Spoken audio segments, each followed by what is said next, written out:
I once married up to Song Mingyuan, living a lifetime with him in perfect harmony. When I opened my eyes again, I had returned to the moment I fell into the water at 16. Voices clamored on the shore, yet no one dared to jump in and save me. I struggled to lift my head, and happened to meet Song Mingyuan's evasive gaze. He stood behind the crowd, impeccably dressed, yet made no move to act. In that instant, I knew he had also come back. Perhaps still carrying regret for saving me in our past life, watching his back as he turned away. I suddenly smiled. Then with a flip, I swam straight toward the shore, no matter. I had long since learned to swim. I needed no one to save me. Besides, he was never the only one who regretted that life. Icy lake water flooded into my mouth and nose. It took me a good while to process before I realized I seemed to have experienced rebirth. And rebirth right at the moment I fell into the water at 16. In my past life, when I attended the spring banquet, I had merely happened to match Song Mingyuan's poem and received a word of praise from him. That alone made me a target for the noble ladies who adored him, and they secretly pushed me into the lake, watching me struggle desperately in the water. The young ladies on shore covered their mouths with handkerchiefs and giggled. The daughter of a mere fifth-rank official, whose mother is just some lowly merchant unfit for polite society. How dare she covet the Duke's heir? That is right. Song Mingyuan was the heir of the Duke's household. Handsome and upright in character, he was quite popular among the noble young ladies. It was because he was kind-hearted. When others were afraid of taking responsibility and didn't dare jump in to save me, he resolutely dove in and carried me ashore. An unmarried woman having skin-to-skin contact with a man would have her spine broken by gossip. Afterwards, no one expected that Song Mingyuan would actually come to propose and marry me into his family. My thoughts were interrupted by the suffocating sensation of choking on water. I struggled to lift my head toward the shore and met a pair of familiar eyes. The owner of those eyes was still elegant and graceful, like a jade tree in the wind. But his gaze kept dodging, not daring to meet mine at all. A thought flashed through my mind like lightning. Perhaps Song Mingyuan had also experienced rebirth. Moreover, he regretted saving me in our past life and being forced to marry me because of it. Now with a chance to start over, he was hesitating whether to save me again. In the end, he bit his lip and turned to leave. I watched his retreating figure and smiled. Then I dove headfirst into the water and quickly swam to the shore. I won't let myself fall in the same place twice. That is why, after getting married in my past life, I overcame my fear of water and secretly learned to swim. It is better to keep your own life in your own hands. After all, Song Mingyuan isn't the only one who doesn't plan to live that kind of life again. When I came ashore, my maidservant Chundao was crying frantically, wiping her tears as she rushed over to drape clothes on me. The lights by the lake were dim at night, with only bits of moonlight sprinkling down. Plus the clothes were added in time, so my reputation wasn't really ruined. But the noble ladies who pushed me into the water still wouldn't let me go. Led by the third princess Zhao Lingshuang, they kept spreading rumors about me. Look at her. She'd even fake drowning just to get the young lord's attention. What a case of losing the bait while trying to catch a fish. She had to swim ashore herself in the end, looking like a drowned rat. How embarrassing. Su Tingshui, did you see? Brother Mingyuan didn't even glance at you once. Don't show up again and dirty his eyes. Don't think you can seduce the young lord by showing off a few poems. Who do you even think you are? With your family background, you are not even worthy of being the young lord's concubine. We should have just sent any servant to fish her out earlier. She is only fit to marry that kind of lowly person. The filthy words kept coming. I looked at the corner of moon-white robes hidden behind the tree, feeling a slight sting in my heart, counting it up. Having lived 2 lives, though I've returned to 16, my mind is already that of a decrepit old person. Why would I bother getting angry with these spoiled little girls? Besides, these noble ladies from prestigious families, I'll still need to use them in the future, so I can't afford to offend them. So I wiped the water off my face and nodded with a beaming smile. What the young ladies say is right. Tingshui comes from an unremarkable family. So how would I dare covet the Duke's heir? Under the heavens, who doesn't know that the third princess is learned and refined? beautiful as a flower, and is truly a match made in heaven with young Master Song. Third Princess Jia Lingshuang probably didn't expect me to be so thick-skinned. Being humiliated and framed by her group like this. Not only did I not cry, but I could still grovel and heap praises on her. For a moment, she stared with her almond eyes, unable to speak. But thinking about how I said she and Song Mingyuan were a good match, a blush crept across her face. I struck while the iron was hot. Your Highness, the princess is peerlessly beautiful. My family's silk shop recently received a batch of rare moonlight brocade from the western regions. Extremely hard to come by, and it complements the princess's fair, luminous skin perfectly. If you have time, princess, you must come take a look. Not just silk. My family's shop also has many trendy goods from exotic lands, guaranteed to be one of a kind in the capital. When you marry young Master Song someday, using them will surely add to your grandeur. Jia Lingshuang's face grew redder and redder from my words. She even forgot to make things difficult for me. She just twisted her handkerchief and pouted coyly. How can you spout such nonsense? Mingyuan Gage and I, we don't have. While she was distracted, I seized the chance to excuse myself and leave, secretly breathing a sigh of relief. Jia Lingshuang is of noble birth. If she truly wanted to torment me, I probably couldn't escape it. Fortunately, she is deeply in love with Song Mingyuan, and quite enjoyed hearing praise about how well matched they are. So I narrowly escaped disaster. In this life, being strangers with Song Mingyuan is actually quite good. In my previous life, the third princess, Jia Lingshuang, was also madly in love with Song Mingyuan like this. So after I married him, I was deliberately targeted at every kind of banquet. To avoid suspicion, men and women sat separately. However well Song Mingyuan thrived among the men, I suffered just as much torment among the women. For the sake of the Duke's mansion's reputation, I always swallowed all the bitterness alone. I remember once, at a banquet held at the royal villa's horse grounds, Jia Lingshuang pretended to walk alongside me. But when no one was watching, she pushed me into the stable. Caught off guard, I fell sitting into the filth all over the ground. Even my hairbun was stained with muck, utterly disheveled. There was no one around, and calling for help would only invite more ridicule. I gritted my teeth and got up, found a secluded spot, and climbed up the wall with my bare hands. While climbing over, I was so flustered that I badly sprained my ankle. Just as cold sweat was dripping from the pain, I happened to see Jia Lingshuang intimately holding onto Song Mingyuan's arm, her voice so soft it could drip water. "Brother Mingyuan," Su Tingshe said.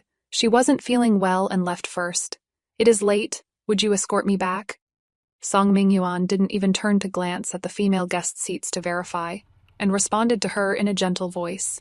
"Watch your step, princess." And I, dragging that swollen foot, walked for nearly 2 shichen before quietly returning to the Duke's manor. The manor gates were locked tight, with no one waiting, as if I, the properly wedded wife, was nothing more than an insignificant object. Even so, I harbored no resentment back then, only thought I wasn't good enough. Another example was the New Year's Eve banquet at the palace that year. By custom, titled ladies had to offer toasts and blessings to high-ranking consorts and princesses. When it was Jia Lingshuang's turn, she deliberately spilled all the scalding wine onto my hand. Searing pain struck, and the back of my hand immediately swelled red. Yet Jia Lingshuang covered her lips with a handkerchief, her tone full of vexation and innocence. How could Madame Song be so careless? Can't even hold a wine cup steady. My fingertips trembled from the pain, yet I had to accept all the mocking gazes that clung to me from every direction. I instinctively looked up, just wanting to find Song Mingyuan's figure. But what I saw was him slightly furrowing his brow, turning his head away, and conversing quietly with others. He never looked at me again. Back then, looking at his profile that seemed faintly displeased, my heart was filled with guilt. Someone like him, a figure as ethereal as an exiled immortal, and I had embarrassed him again. These tiny torments, like a slow-acting poison, bit by bit, eroded all my vitality, and I surprisingly gradually got used to searching for a bit of self-deluded warmth in these cold ashes. Because, in my view, he should have had a more respectable wife. Yet because he saved me, he sacrificed his entire life. After all, I owed him. But no matter how much I owed in my past life, I had already repaid it all. I did everything I could to clear away all worries for Song Mingyuan. His official career was smooth, his household peaceful, and he lived a very comfortable life. I originally thought he should have been satisfied with this life too. Only now do I understand that he actually regretted it deeply. Regretted saving me. Regretted marrying me. Regretted spending a lifetime with me. To say it doesn't hurt would be a lie. But when it comes to regrets, Song Mingyuan might not have as many as me. Such a life of isolation and constant caution. This time, whoever wants to live that life can have it. The more I walked, the lighter my steps became. When passing through the front hall, I happened to come across a group of young men laughing and playing drinking games. Seeing me, someone whistled at me. That must be Miss Sue who matched young Master Song's poetry, right? I heard that to attract the young master's attention, she jumped into the lake herself, trying to pull off a damsel in distress act. So scheming, huh? Too bad young Lord Song didn't fancy her, and it ended up being a big joke. Didn't she just lose the wife and the soldiers? Who would dare come to propose after this? I think this Miss Sue has a pretty face. Why not let me take her as a concubine? As they spoke, several men holding wine cups drunkenly blocked my path. Miss Sue, the young lord doesn't want you. How about coming with me? I only have 2 concubines at home. I definitely won't neglect you. The speaker was Chen Yong, the second young master of Vice Minister Chen's household. This man had always indulged in wine and women, a notorious dandy in the capital. If I got entangled with him, it would really ruin my reputation. Though I wasn't afraid, it would disgust me. I immediately stepped back a few paces, clutched my cloak tightly, lowered my head and said softly, "May I trouble the young masters to make way? My father instructed me to return early. The carriage is already waiting outside. Please be so kind as to let me through." As soon as I said this, it triggered another burst of raucous laughter. Hasn't Lord Su left the capital to deal with the floods? Besides, even if you bring him up, we're not scared. The daughter of a mere 5th-rank official becoming our concubine isn't beneath you. Exactly, our second young master Chen is wealthy beyond measure and full of vigor. Enter his backyard, and you'll be living in luxury, you know. These young masters must have had too much to drink. Otherwise, on an occasion like today, they wouldn't have the audacity to act like this. My gaze drifted toward Song Mingyuan standing not far away. Although his back was turned to this place, his rigid posture betrayed the composure he was trying to fake. He had obviously noticed the commotion here, but was afraid of getting involved with me and deliberately pretended not to notice. After being husband and wife in my past life, I still never truly understood him, probably noticing me. Looking at Song Mingyuan, Chen Yong's eyes darted around before he turned his target toward him. "Young Lord Song, this Miss Sue is gazing at you so longingly. She truly has deep feelings for you. Do you want her? If you do, I'll just give her to you." Song Mingyuan had a fine reputation and was deeply admired by women. Chen Yong and the others had long been displeased about this, and now seized the opportunity to give him trouble. If he actually took the bait and made me his concubine, it would tarnish his pristine reputation. If he didn't intend to intervene, they could act even more brazenly. Either way, they wouldn't lose out. Having been called out publicly, Song Mingyuan could no longer pretend to be deaf and mute, so he had no choice but to turn around. But he never took a single step closer, merely saying indifferently, "Today is the spring banquet hosted by the Empress Dowager. It would be best if everyone didn't go too far." After saying that, he actually turned his back again and walked away completely. My heart felt somewhat bitter. A lifetime of marital affection wasn't even worth him stepping in to help me out once. But it doesn't matter, I still have options at this point. Just as I was looking for a chance to retreat to the ladies' section, a powerful voice suddenly boomed like thunder. A bunch of grown men picking on a young girl, and you don't feel ashamed of yourselves. Everyone turned around in unison, and saw a man dressed in brocade robes standing behind me with his hands clasped behind his back. His expression was composed, his posture relaxed. It was actually the ever-victorious General Yan Fufeng, who had just returned from the border to report on his duties. He wasn't of high birth, But with his fierce and valiant skills in slaying enemies, he had almost never lost a battle. His Majesty admired him and bestowed upon him the title of ever-victorious general.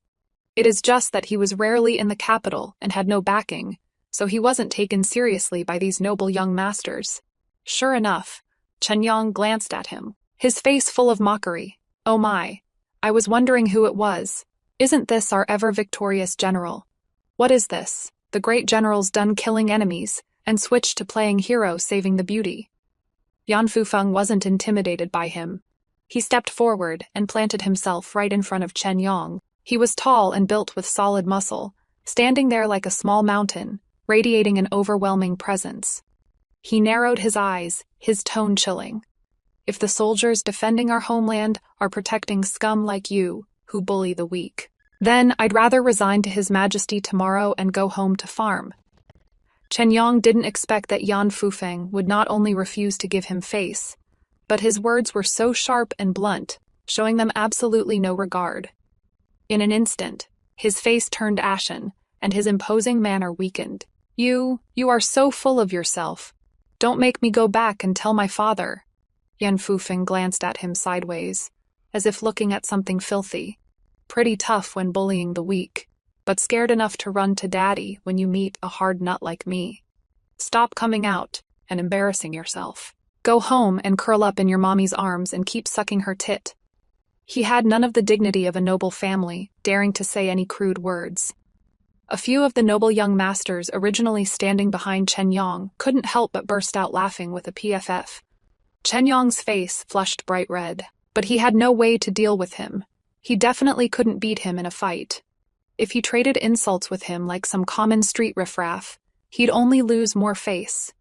Chen Yang thought it over but couldn't find any chance of turning the tables, so he could only say viciously, "Just you wait and see." Then he shoved through the crowd and ran off. Yan Fufeng let out a teach, rolled his eyes at that rather pathetic retreating figure, then turned back and gave me a formal bow. This Yan has eaten and drunk his fill, and was just about to head back to the mansion. If the young lady doesn't mind, I'll escort you to the entrance. Yan Fufeng had a sharp tongue, but a good heart. With him offering me this convenience, I naturally couldn't ask for more. After escorting me to the carriage, he nodded and bid me farewell. Without acting any differently for having helped me out of the predicament, I was just about to step onto the carriage when a familiar voice stopped me. Tingshu! My back stiffened, and I silently turned around. Sung Mingyuan stood bathed in moonlight at a distance, neither too close nor too far from me, his expression complicated, that he followed me here. I was truly a bit surprised. This person I had watched for a lifetime, for some reason, now felt somewhat unfamiliar to me. I opened my mouth, not knowing what to say, so I simply raised an eyebrow at him, waiting for what he had to say next. He seemed to be deliberating how to begin, and finally sighed, saying with quite some guilt, "I am sorry, just now. I didn't deliberately not save you." Him saying this, he must know that I had also experienced rebirth. No wonder. I had swum ashore by myself. That he could tell wasn't strange at all. I didn't plan to hide it either. It is just since he'd decided not to get involved with me in this life. Why did he follow me to tell me this? I thought this way, so I asked out loud. Is that so? Then why?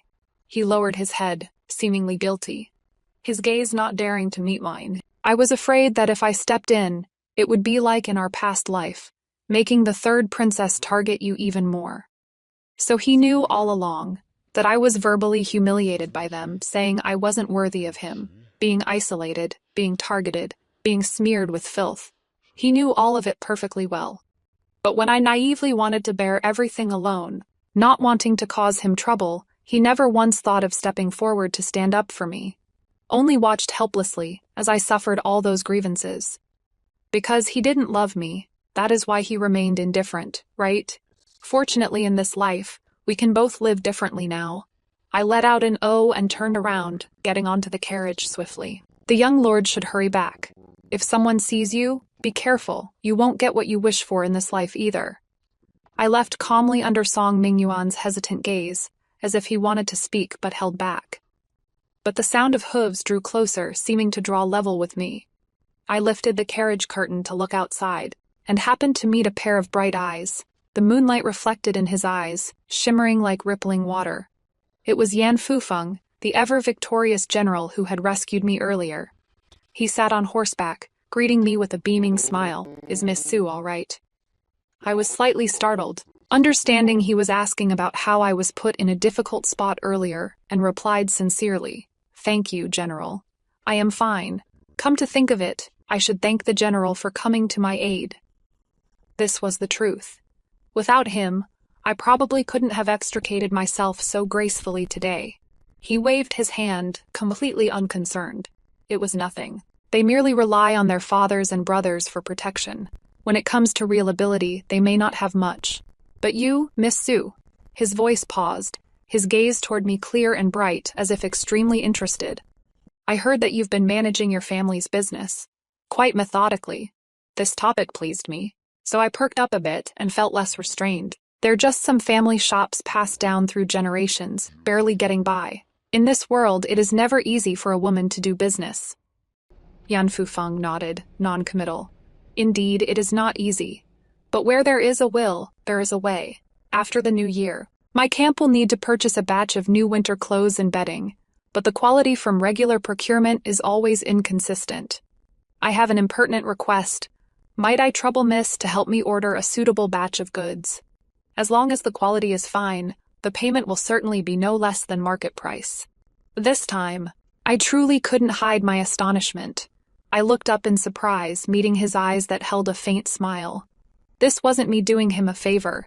It was him giving me an opportunity to make a name for myself. "General, why would you?" I couldn't help blurting out, but then abruptly stopped myself. We had only met twice. Why would he help me to this extent? He seemed to understand my confusion, and his smile deepened. His gaze swept over the trace of wariness I hadn't fully concealed, and he said frankly, "First, I've heard that the Su family shops have an excellent reputation and never engage in dishonest dealings.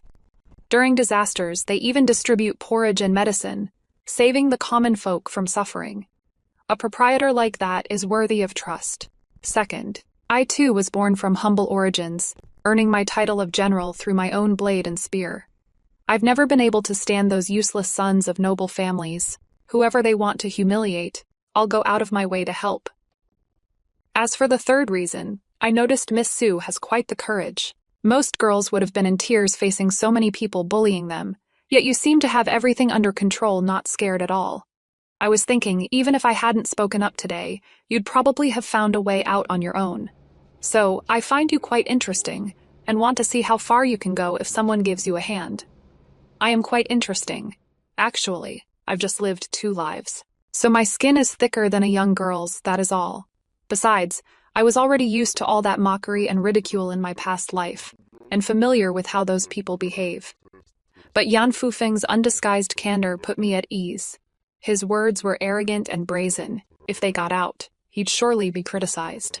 Yet he just said it so bluntly, bold and unrestrained, fearless and open. Dealing with someone like this, no need to second-guess everything. I really like that. In my past life, I only focused on the inner household and Song Mingyuan. I'd only heard that this ever-victorious general was brave and skilled in battle. And in the end, due to an extremely difficult prolonged battle and insufficient provisions, he died on the battlefield. So he turned out to be such an interesting person. I immediately nodded and bowed in greeting. "Thank you for the general's kindness. Tingshui will surely handle this matter properly and absolutely won't disappoint the general." Seeing that I didn't act coy or refuse, a look of approval surfaced in his eyes again. He straightened up and squeezed his legs together. The horse neighed and swiftly charged into the night. Only the fading echoes remained, lingering in the night wind.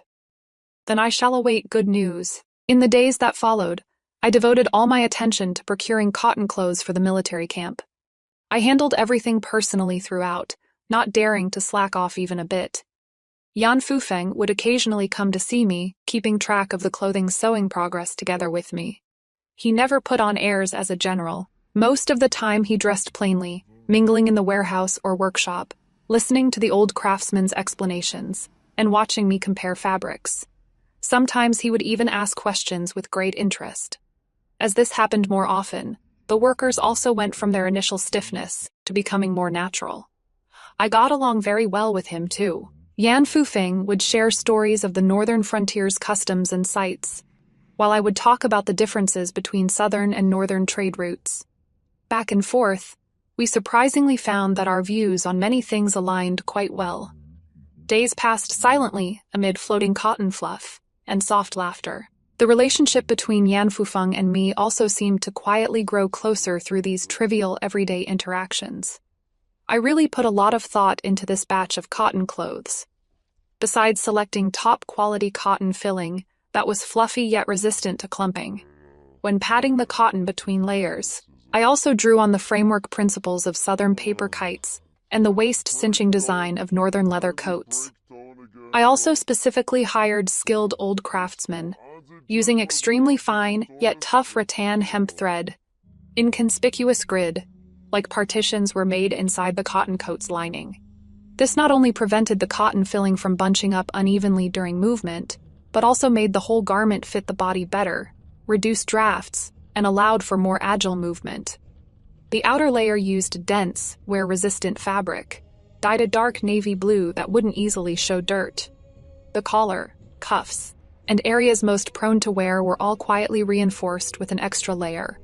When Yan Fufeng first saw the sample garment, he weighed it in his hands, then carefully felt the inner lining, his eyes flashing with unconcealed admiration.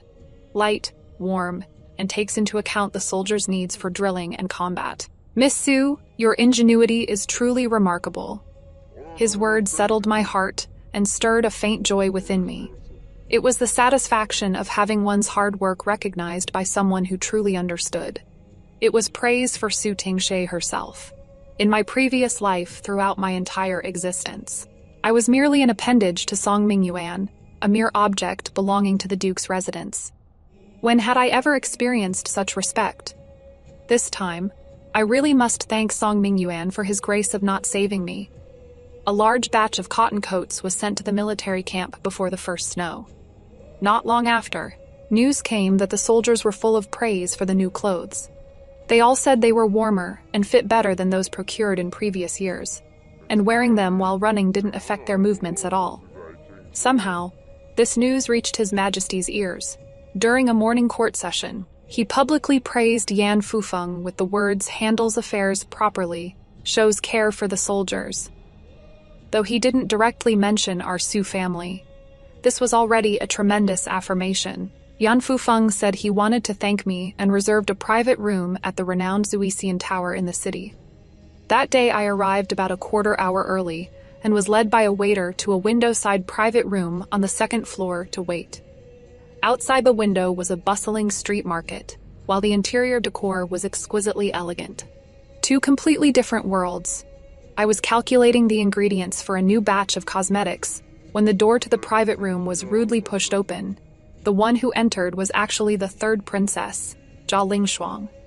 She was dressed in lavish attire with exquisite makeup, her usual pride evident between her brows. And behind her followed Song Mingyuan, his expression complicated, wanting to speak but holding back. The third princess's gaze seemed to carry thorns, scanning me up and down. After a moment, the corner of her lips curled into a sneer. I wondered who had such refined taste, occupying this fuckshu pavilion all alone. "So it is you, shopkeeper Su."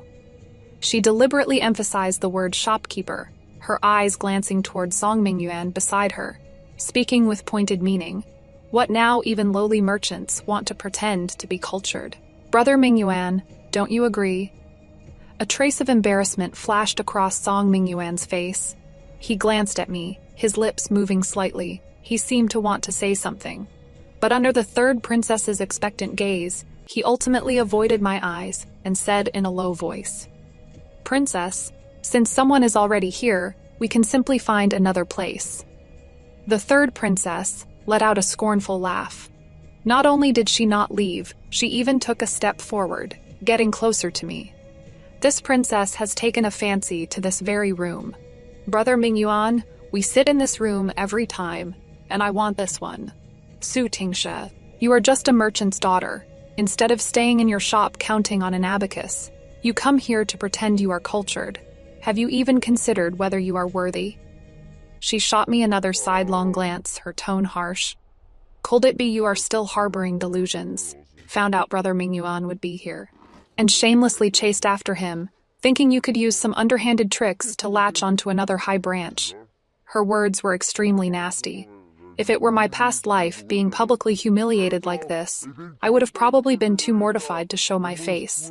But now, hearing these familiar yet grating words, I felt no ripples in my heart. I even felt a bit like laughing, latching onto a high branch. All I care about now is cold hard cash, and all I want in this life is to be a free and carefree rich woman. No way am I walking into those dens of wolves and tigers again. Speaking of which, the third princess was one of the top noble ladies in the capital, a walking advertisement. As she made a scene here, quite a few diners and servers, with perked-up ears, gradually gathered around. If I didn't take advantage of such a good opportunity, I'd really be the big idiot she called me. So, not only was I not angry, I instead lifted my head and flashed the third princess a smile full of genuine concern. "Please calm your anger, Your Highness. With your noble status, there is really no need to get upset over a lowly woman like me. You see, anger easily harms the liver, and when liver fire flares up, it damages one's complexion the most, especially in this dry winter weather. With the slightest carelessness, the skin can easily lose moisture and turn dull. Your Highness possesses such heavenly beauty, it would be terrible if fine lines appeared." When I finished speaking, not waiting for her to blow up, I took the initiative to pull out an exquisite small white porcelain box from the brocade pouch I carried with me. Opening the lid, inside was a lustrous and translucent light pink cream, emanating an elegant plum blossom fragrance. I quickly waved the box in front of the third princess and began my explanation. "This is the Jade Moisture Cream newly developed by our Sioux family's Rouge shop. It uses the secret formula of Consort Wrong, the #1 beauty in the world from 100 years ago. It is made from the stamens of green calyx plum blossoms that first bloom in winter, carefully blended with pearl powder, Solomon's seal, and other ingredients, the most moisturizing and hydrating, soothing any dryness. This product is seasonally limited, only available at this time of year. The green calyx plums used are all plants carefully cultivated daily with cow's milk in the Sioux family's garden, absolutely unique in the world. If you miss this batch, you'll have to wait until next year. If Your Highness doesn't mind, why not give it a try? Meeting Your Highness today must be fate. So let me gift this box to Your Highness to sample." The third princess clearly didn't expect this reaction from me and was momentarily stunned. Even the words she was halfway through cursing got stuck in her throat. But her eyes couldn't help glancing at the exquisite box in my hands. The door of the private room was open, and busybodies had long been poking their heads in to watch. Upon hearing my words, faint murmurs of discussion arose. "Huh? Is this the Sioux family's new product? My aunt was just saying the other day that after using some cream of theirs, her face really did become much smoother." "Yes, I heard about it too. It seems to be called Jade Luster Cream, very hard to buy. One box is worth 100 gold, even people in the palace have been asking about it. This Miss Sioux is quite interesting. Being humiliated by the princess like this, not only is she not angry, she is still thinking about making a sale, so composed about it. No wonder the Sioux family shops are all doing such booming business. I should go grab a box for my wife tomorrow too, she'll definitely be happy." These murmurs weren't loud yet, were just audible enough to be heard. The third princess's face alternated between green and red, probably feeling both embarrassed by my sales pitch and genuinely tempted by the Jade Luster Cream. Her gaze kept lingering on the porcelain box in my hands, and eventually even her cursing weakened. You are truly shameless who wants your stuff." But though she talked tough, her gaze had lost some of its fierceness and instead held more hesitation. Song Mingyuan stood to the side, watching me take all of the third princess's humiliation without complaint, while still promoting my products with a smile. His expression had completely frozen, as if he was meeting me for the first time. I could guess what he was thinking right now with my toes. It was simply that in my past life I had always been sensitive and docile, treating him as my everything. How could I have become so thick-skinned, with nothing but business on my mind? Just then, a clear and steady voice sounded from the doorway. Whether she is worthy or not is probably not for your highness to decide. I think Miss Sue is clever and resourceful, has rendered service to the nation, and is trustworthy in business. Even His Majesty has praised her. Where could she not go? Yanfeng had arrived at some point without anyone noticing. Today he wore an indigo everyday robe, looking dignified and imposing, his posture upright as a pine. He strolled into the private room and walked to my side with perfect ease. His gaze first fell on the porcelain box in my hands, a barely perceptible hint of amusement flickering in his eyes. "Since your highness doesn't like it, Tingshi, why not let me have this box of jade glow cream? Just yesterday, my mother was disappointed, saying she couldn't get Wenyan Pavilion's jade glow cream. If I bring this back for her, she'll surely be delighted." Having said that, he finally looked toward the third princess and casually cupped his hands in greeting. "I was unaware, Her Highness, the princess was here. This Yan has failed to greet you from afar." His etiquette was impeccable, yet his tone was indifferent, without much warmth. He paused for a moment, then continued, "This Yan has arranged a banquet here today, precisely to thank Miss Sue for her merit in overseeing military supplies. His Majesty recently praised how well the winter garments were handled this time, showing care for the soldiers. Miss Sue has rendered meritorious service to the court and nation. This Yan merely wishes to express gratitude. May I ask if Her Highness the Princess finds anything improper about this?" He had invoked His Majesty's praise. Though his tone was mild, the weight behind it was immense. The third princess couldn't keep her composure and glanced again at the box in my hands. In the end, she couldn't bring herself to accept it. She only let out a cold snort, glared fiercely at me, and swept away with a flick of her sleeves. The princess had left, but Song Mingyuan remained rooted to the spot as if nailed there. He stared fixedly at me, then looked at Yan Fufeng standing beside me in a protective manner, his voice trembling slightly. "When did you two become so intimate? A man and a woman meeting privately in a secluded room. Do you not care about your reputation anymore?" I rolled my eyes. He was the one who wanted to sever our past ties. So why was he putting on this hurt act now? So my attitude was distant, and my voice was cold. When Prince Song and the princess are together, it is considered a beautiful story. But why does it become a secret rendezvous when it is me and General Yan? This is a restaurant, in broad daylight. With everyone watching, we are acting properly and honorably. How can the prince slander us with baseless accusations? Song Mingyuan probably had never seen me act so aggressively, especially toward him. His face turned deathly pale in an instant, looking at me in disbelief.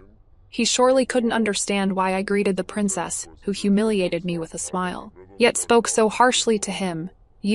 Are you still angry at me? I know I was wrong, but... Stop. I hurriedly cut him off, feeling my head was about to explode. If I let him keep talking, who knows what ambiguous rumors about us might spread by tomorrow. If the third princess gets angry, how am I supposed to keep doing business? Please conduct yourself properly, young Master Song. You and I merely met once at a banquet and exchanged poems. We have no other connection whatsoever. My status is lowly. I wouldn't dare aim so high. You'd better hurry and chase after the princess, or you won't be able to catch up." After saying that, I grabbed Yan Fufeng and stepped back right in front of him. With a slam, I shut the private room door hard right in his face. The private room returned to silence. Yan Fufeng lowered his head, a hint of amusement in his eyes, tactfully. He didn't bring up Song Mingyuan, and instead asked with a grin, "Didn't get the short end of the stick, did you? Even made a business deal on the side." I put away the porcelain box, lowered my voice, with a hint of regret. What a pity. Her Highness the Princess is too thin-skinned, so the deal didn't go through. However, I pointed outside the door, somewhat pleased. This time, more people will definitely know about my jade moisturizing cream. This wave wasn't a loss. Yan Fufeng shook his head, seemingly helpless. You've really got your head stuck in money. But why do you need to earn so much silver? I shrugged, sighing that he didn't run a household and didn't know how expensive daily necessities were. In this world, which of the necessities, food, clothing, shelter, transportation, doesn't need money? Especially for a woman. If you want to live with any dignity, you need loads and loads of silver.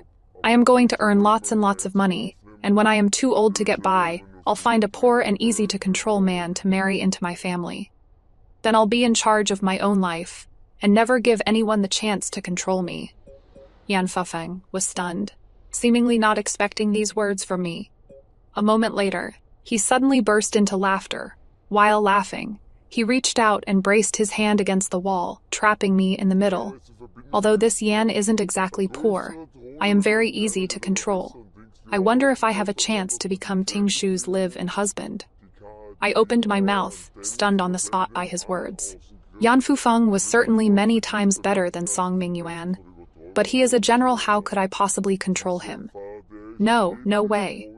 Even though my heart was pounding, I wouldn't allow myself to stumble a second time on such a lifelong matter. Fortunately, Yan Fufeng was quite tactful too. Seeing my eyes darting around, he wasn't annoyed. Instead, he suddenly sniffed, naturally let go of me, and turned around. The 8 treasure-gourd duck I ordered in advance is here. They only sell 3 of these a day. Let's eat first. I immediately sat up straight and proper, eyes fixed ahead. Suppressing my still wildly racing heartbeat, I told myself not to rush. I've already lived 2 lifetimes. Why would I fear a young lad's teasing? But despite saying that, I still began deliberately keeping my distance from Yan Fufeng. I wasn't some naive young girl. That increasingly clear admiration and desire to get closer in his eyes. I could read it, and precisely because I could read it, I needed to stay clear-headed. He was an eagle soaring through the 9 heavens, a rising military star the Emperor relied upon, and all I sought in this life was merely the freedom I could hold firmly in my own hands. So whenever he came to visit, I would conveniently happen to be out. The novel trinkets he sent through messengers, I returned with gifts of equal value. If he had important matters to discuss, I would only talk business. My manner polite yet distant. Yan Feng was such a perceptive person. After just a few times, he saw through my intentions. Those eyes that were always bright gradually became tinged with disappointment, but he never called it out. Nor did he ever pressure me. He simply came less frequently. Both being people who understood the heart well, we naturally both grasped those words left unspoken. I threw all my energy into the business. Not only did Yaroon cream sell like hotcakes, but the other shops were also doing booming business. I made a fortune. Holding the thick account books, that sense of fullness and security was enough to offset the occasional emptiness that surfaced in my heart. Just as I was preparing to expand the business further, an uninvited guest arrived. Song Mingyuan chose to come one evening. Most of the workers in the shop had gone off duty. With only 2 old masters tidying up in the back, he stood in the somewhat empty shop, his face looking rather haggard. "Ting Shay, let's talk," he called out intimately, as if there had never been any discord between us. I continued fiddling with the abacus in my hands, my tone flat, not even lifting my head to look at him. "Young Lord Song, if you have something to say, please speak. The shop is about to close. My parents are still waiting for me to come home for dinner." He seemed not to catch the dismissal in my words, instead stepping forward, appearing somewhat agitated. "I've thought about it for a long time, suffered for a long time, and finally found a solution that works for both sides." I raised an eyebrow. Although I really didn't want to hear it, he obviously wasn't going to shut up. Sure enough, he took a deep breath, as if steeling himself with great resolve. "I can take you as my honored concubine. As for the princess, I'll handle it properly. You can rest assured. If you like doing business, you can keep doing it. With the princess connection in place, I can even help you pull some strings and make you an imperial merchant. By then, who would still dare mock you for being a mere merchant? Wife or concubine, it is just a title. As long as we're sincere with each other, I'll definitely treasure you like a pearl, like a jewel, and we'll be just like our past life, growing old together." He spoke with such heartfelt sincerity, probably even moved by his own willingness to make these arrangements for me, his eyes burning as he looked at me. Perhaps he was expecting me to be like in our past life, with my heart and eyes full of only him. I quietly looked at him, this man I once loved with everything I had, and suddenly felt utterly disgusted. How blind must I have been back then, to pour my heart and soul out to such a person for a lifetime. I spoke coldly, my voice devoid of any warmth. Song Yuan, do you really think that all the women in the world should revolve around you? Should be tearfully grateful to accept the concubine position you are graciously bestowing? The excited expression on his face suddenly froze, and he looked at me in disbelief. I walked toward him step by step, my brows full of mockery. Your so-called best of both worlds means wanting both the princess's support, while also refusing to give up my wholehearted service. And if I become an imperial merchant, the Su family's businesses can still be used by you, paving the way for your career. Your scheming is practically smacking me right in the face. He anxiously tried to explain. No, Tingshe, I really can't let you go. In our past life, didn't we also live happily ever after? I've realized I still can't bear to part with you. I let out a scornful laugh. Can't bear to part. What you can't bear to part with is the me who obeyed your every word and let you take whatever you wanted. Blame me for being stupid in my past life, never figuring it out until the very end. The reason you came to propose to me was just to perfect your own reputation. Besides, the Duke's manor was declining day by day, and you happened to need a wife whose family was rich and easy to manipulate. I was the perfect candidate, but you still regretted it. So you decided to cut ties with me in this life. Yet you discovered that the me in this life is more accomplished than in my past life, receiving praise from His Majesty, and might be useful to you. So you couldn't wait to come find me, am I right? Shut up. You must have been corrupted by that brute Yan Fufeng. How did you become such a shrew? His thoughts exposed. His face flushed bright red, all composure gone. Not a trace remained of the charm that once attracted me. You think you are the only one who regretted the past life. Actually, so did I, young lord. Go back. The princess is still waiting for you. Song Mingyuan's face turned deathly pale from my scolding, his figure swaying as if about to collapse. The self-indulgent affection in his eyes had all turned to shame, fury, and humiliation. When had the lofty young lord of the Duke's manor ever suffered such humiliation? Can't be helped. He was the one who came begging to be scolded. He flung his sleeves and practically fled in defeat, his retreating figure never looking as panicked and flustered as it did now. I watched coldly as he disappeared into the dusk, then calmly said to the dumbfounded old master in the corner, "Close the door, bolt it. If this person comes again in the future, no need to announce him, just drive him away directly." Latter Song Mingyuan came a few more times, but I refused to see him every time. But the person I was secretly waiting for every day never came again either. When I received the news that Yan Fufeng had urgently returned to the border, I was checking the accounts of the new shop. Yan Fufeng's personal guard Zhao Li stood before me in full military attire, expressionlessly relaying the words he left for me. Take care. Just 2 measly words. Yet he still sent someone to make a special trip. Seeing me dazed, Zhao Li couldn't help but add, "There was an urgent report from the border. The general has been preparing these past few days, which is why he didn't have time to come bid farewell to Miss in person." Actually, I would have understood even without his explanation. This time the situation was urgent. He bore heavy responsibilities, and the fact that he could send someone to notify me already showed he was a man who valued sentiment and loyalty. Zhao Li was anxious to catch up with the departing army. I wanted to calm my mind and finish the accounts, but the tip of my brush could no longer move smoothly. The thick black ink kept spreading into blots, one after another, on the paper, just like my heart that couldn't calm down no matter what. In my previous life, it seemed to be this very battle. Because of insufficient provisions, Yan Fufeng never came back. A bone-chilling coldness shot up from the soles of my feet. I abruptly stood up, not even caring that I knocked over my chair. I immediately summoned the managers of all the shops and began preparing to sell off some easily liquidated storefronts, stockpiled materials, and inventory.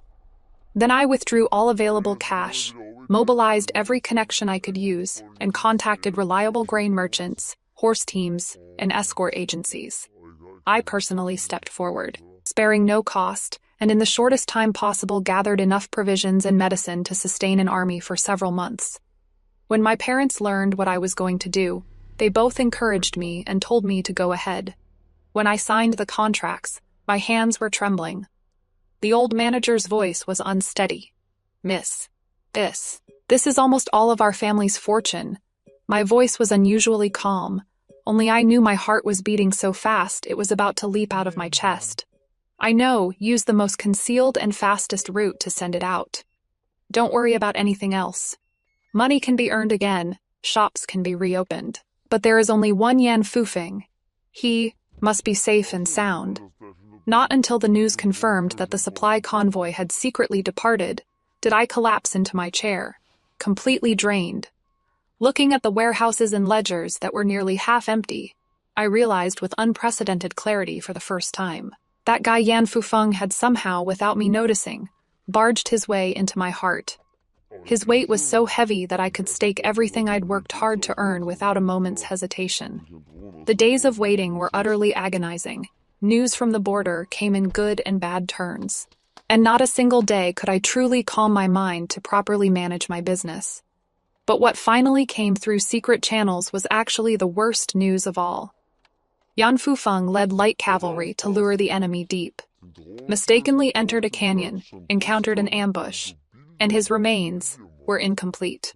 The teacup in my hand fell to the ground with a clang, as if shattering to pieces along with my heart.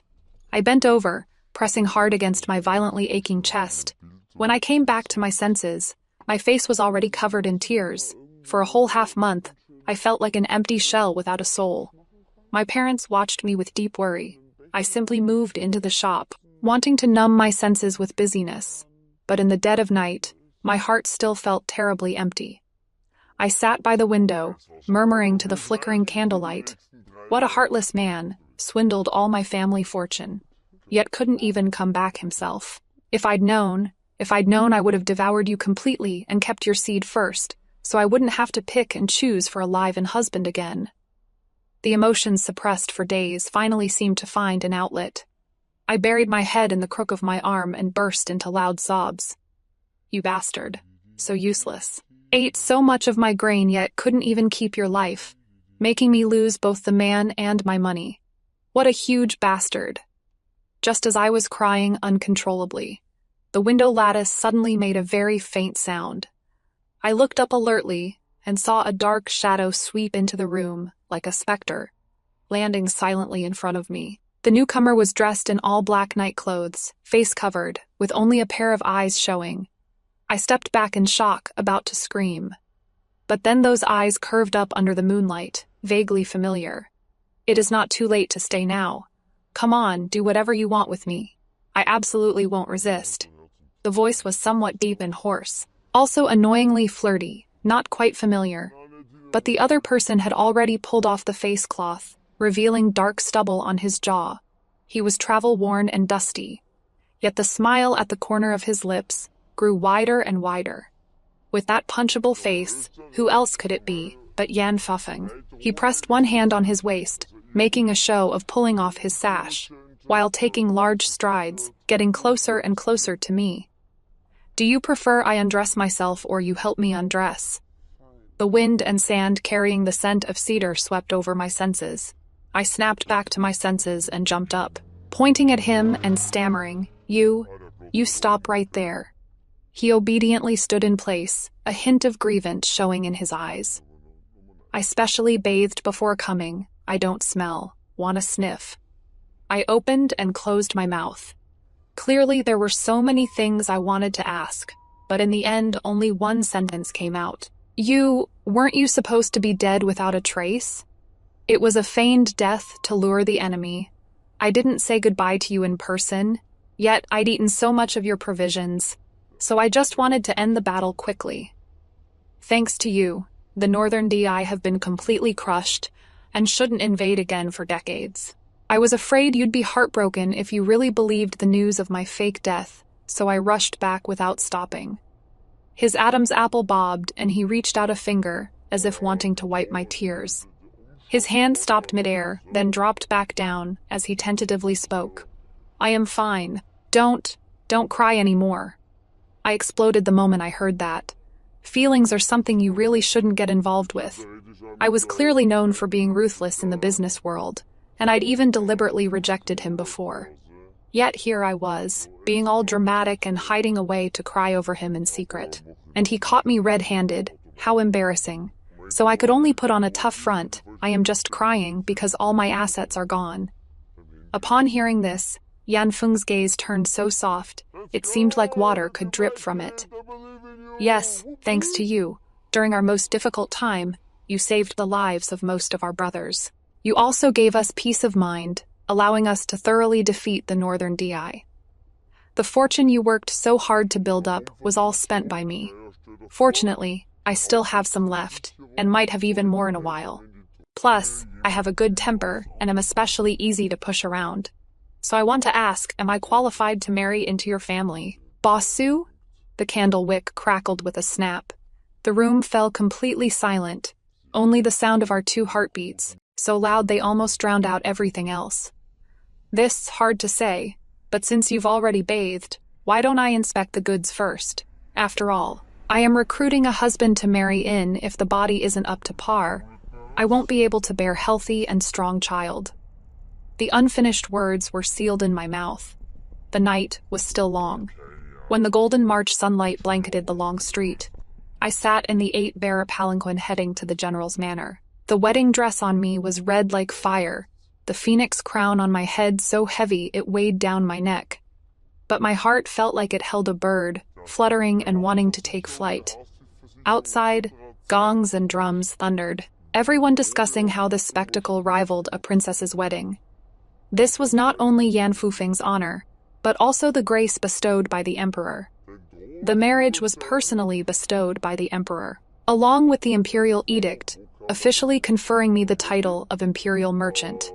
From then on, the Su family's business had the confidence of being backed by the imperial family. The entrance of the general's manor was bustling like a marketplace. Yet a burst of jarring commotion erupted from behind the crowd. That voice I had almost forgotten, yet it clearly reached my ears, so out of place. "Ting Shui, don't marry him. I know I was wrong. I don't want the princess anymore. Don't want anyone else. I only beg you to return to my side. We'll grow old together. Just like in our past life." Sung Mingyuan must have truly gone mad, to actually dare say such words in the middle of the street. Before I could respond, 2 burly men approached, one on each side. They twisted his arms behind his back and quickly dragged him away from the crowd. Yan Fufeng slightly turned to the side, blocking everyone's view of me, cupped his fists and loudly addressed the surroundings. I've long heard that young Lord Song hasn't been doing well, but I never expected he'd developed hysteria. Quickly send him back to the 3rd princess and have the imperial physician treat him properly, lest his condition be delayed. Behind me, Song Mingyuan's unwilling whimpers and struggles quickly faded into the distance, soon disappearing into the renewed commotion. Like a speck of dust, brushed away without a trace. I had also heard about Song Mingyuan's situation long ago, after he married the 3rd princess. The entire mansion fell under the princess's control. Zhao Lingshuang was jealous by nature with an extremely strong need for control, barely allowing him to speak with any other woman. Song Mingyuan's expenses, social interactions, even going out, everything required her permission. The Duke and his wife dared not speak out against this royal daughter-in-law, despite their anger.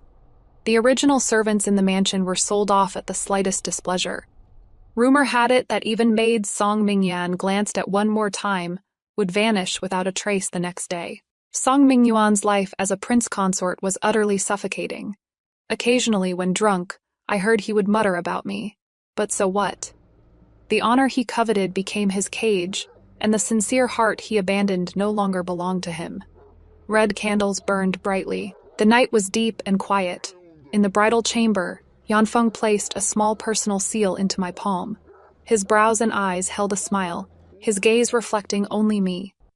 My salary, rewards, land properties, and the keys to the storeroom. from now on are all entrusted to my wife. Your husband will invest wholeheartedly in my wife's business empire. Our family's affairs, I'll trouble my wife to steer the ship from now on." I caressed that seal still warm from his body, feeling nothing but warmth in my heart. I once thought that making money was the only way out in this life. Only now do I understand that finding someone willing to hold the pen with you, who respects every stroke you make, is the best choice. Being the richest in the world is wonderful. Deep and lasting love is also precious. And now, I seem to already have both.